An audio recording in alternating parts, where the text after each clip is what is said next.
मेरे जनपद मुजफ्फरनगर, जहाँ से मैं सांसद हूँ, वहाँ से मैं हर 2-3 महीने में एक बार बड़ा कार्यक्रम मेरे यहाँ भी होता है तो मैं जाता रहता हूँ। बल्कि यहाँ से भी बहुत बड़ा कार्यक्रम होता है हमारे यहाँ पश्चिम उत्तर प्रदेश में। भगवान का दरबार है, राजनीतिक बात में कुछ करूँगा नहीं, ये समझने की बात है, कहने की बात नहीं। जैसे हमारे भाई ने कहा कि सबका अपना अपना तरीका है भक्ति करने का, भगवान को याद करने का। माध्यम बहुत है लेकिन ईश्वर तो एक ही है, वहीं सबकी किसी न किसी तरीके से हम पहुंचते हैं। वो धीरे धीरे कहीं ना कहीं वापस वर्तमान समय में लौट कर आ रहा हमारे पास। और ये देश भी शायद एकमात्र ऐसा देश है हिंदुस्तान दुनिया का कि जहां अलग अलग जगह से बाहर से लोग आए, पहले मुगल आए फिर अंग्रेज आए, लेकिन हम एकमात्र हैं पूरी दुनिया में कि जो अपनी संस्कृति और सभ्यता को बचा के रख पाए। जिन देशों में लोग गए सब के सब बदल गए, सब जगह धर्म परिवर्तन और सब अपनी पुरानी संस्कृति सभ्यता भूल। वो चला गया हमारी मिट्टी में, हिंदुस्तान की मिट्टी में, कि हजारों साल की गुलामी के बाद भी हम अपनी संस्कृति और सभ्यता को बचा कर रखें। और बचा के ही नहीं रखा, अब तो पूरी दुनिया में इसका प्रचार और प्रसार है। आज हम बैठे हैं, आपका ही निरंकारी लेंगे पूरी दुनिया में। कहाँ तो ये था कि आज कनाडा जाओ, मैं कनाडा भी गया हूँ कार्यक्रम में, मैं पहले कनाडा रहता था, तो कनाडा में आपका एक कार्यक्रम में मैं गया था, मुझे जाने का सौभाग्य मिला। तो भारतीय संस्कृति दुनिया के दूसरे देशों में जा रही है। कहाँ तो दूसरी संस्कृति हमारे यहाँ थी, आज इतना बड़ा बदलाव है कि बाहर हम लोग जा रहे हैं। और मुझे पूरी उम्मीद है कि जो सब भक्तजन यहाँ बैठे हैं, सबका आशीर्वाद और प्यार हमें किसी न किसी रूप में मिलता रहेगा। आप सबका बहुत धन्यवाद, बहुत आभार, बहुत बहुत धन्यवाद। संत से, महात्मा से जब मेरी मुलाकात होती है तो मैं उसमें अपना ही भाव देखता हूँ। और एक चीज आज तक मेरे समझ में नहीं आई, जो आपके सत्संग में आने के बाद है, वो है कुछ भी बनो लेकिन इंसान बनो।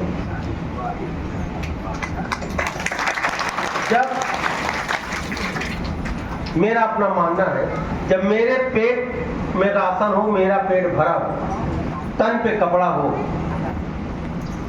और मेरी बखार तो आप लोग जानत ना, बहने सब जानत हो, या बखार जो उन्हीं में राशन रखा जाए, और बखार भरी हो, तो अगर भूखा पेट दिखाई पड़े तो उस बखार का राशन उस पेट में जाए, यही है इंसान।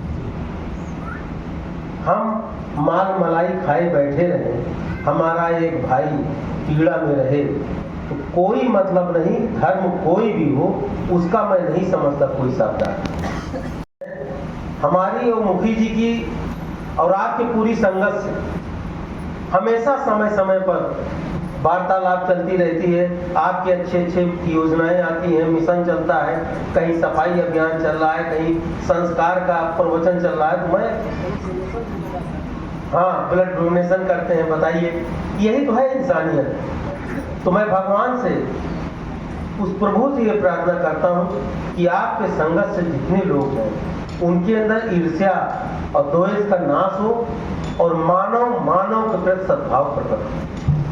मैं समझता हूँ ये होने से ये भारत, हमारा जो देश है, आध्यात्मिक पूरी दुनिया में गौरवगान हो रहा है, इसका डंका और बजेगा। और हम सब भाग्यशाली हैं कि इस समय स्वर्ण काल चल रहा है, भारतीयता के विकास का स्वर्ण काल है। पूरी दुनिया में लोग हमसे जुड़ रहे हैं और उनको शांति तभी मिल रही है जब वो हमारे अध्यात्म और योग से जुड़ रहे हैं। कितने विक्षिप्त होकर घूम रहे हैं, बहुत उनके पास आर्थिक संपन्नता भरी हुई है, साधन संपन्न है, लेकिन पागलपन का दौरा उनका खत्म तभी होता है जब वो हमारे अध्यात्म से जुड़ते हैं। तो हम आप सबको प्रणाम करते हैं। मुझे आने का मुखी जी अवसर मिला और साथ संगत मैं आप सबके उज्जवल भविष्य की भगवान से और उस परमात्मा से प्रार्थना करता हूँ आप लोग जितने खुशहाल होंगे, हम जैसे उद्यमियों को भी उद्यम करने में, साधु के बीच में व्यापार हो चाहे भजन हो, दोनों अच्छी लगती है। और दुरात्मा जो होती हैं उनके बीच में न भजन होती है और न व्यापार होता है। इसलिए हम भगवान से प्रार्थना करते हैं कि आपकी संगत बढ़ती रहे। बहुत बहुत धन्यवाद। वाह।